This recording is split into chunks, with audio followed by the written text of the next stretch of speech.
গাজায় সিহারির সময় অতর্কিত হামলা করে 400 জনকে মেরে ফেলাইছে।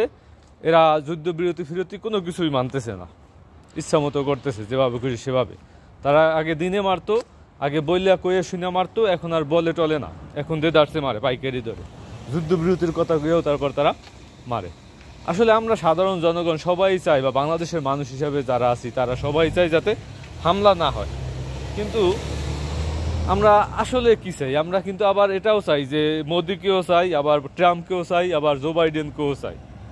তো আসলে একসাথে তো আপনি এইভাবে চাইতে পারেন না। আপনাকে বুঝতে হবে যে আসলে কোন জিনিসটা চাইলে গাজায় শান্তি হবে। আপনি যদি গাজায় শান্তি চান তাহলে আপনাকে কাদের হাতকে শক্তিশালী করতে হবে, এই জিনিসগুলো তো আমাদের বোঝা উচিত। এবং এই অনুযায়ী এদের পন্থী একটা রাজনৈতিক দল যারা বাংলাদেশে রাজনীতি করে, এদেরকে ভোট দিয়ে আপনি ক্ষমতায় আনবেন, তখনই কিন্তু তারা শক্তিশালী হবে এবং চাপ সৃষ্টি করতে পারবে। কিন্তু আপনি মোদিকে চাইবেন, ট্রাম্পকে চাইবেন, জো বাইডেনকে চাইবেন, আবার গাজায় শান্তিও চাইবেন, এটা তো হবে না ভাই, এটা হবে না।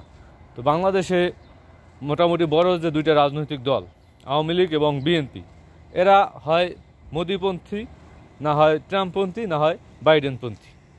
ঠিক আছে, আপনি দেখেন বাংলাদেশে গাজায় যারা সাহায্য সহযোগিতা করতেছে, ইরান তার জায়গা থেকে চেষ্টা করতেছে, আপনার ইয়েমেন চেষ্টা করতেছে, হিজবুল্লাহরা চেষ্টা করছে। তো এরা আসলে কোনপন্থী?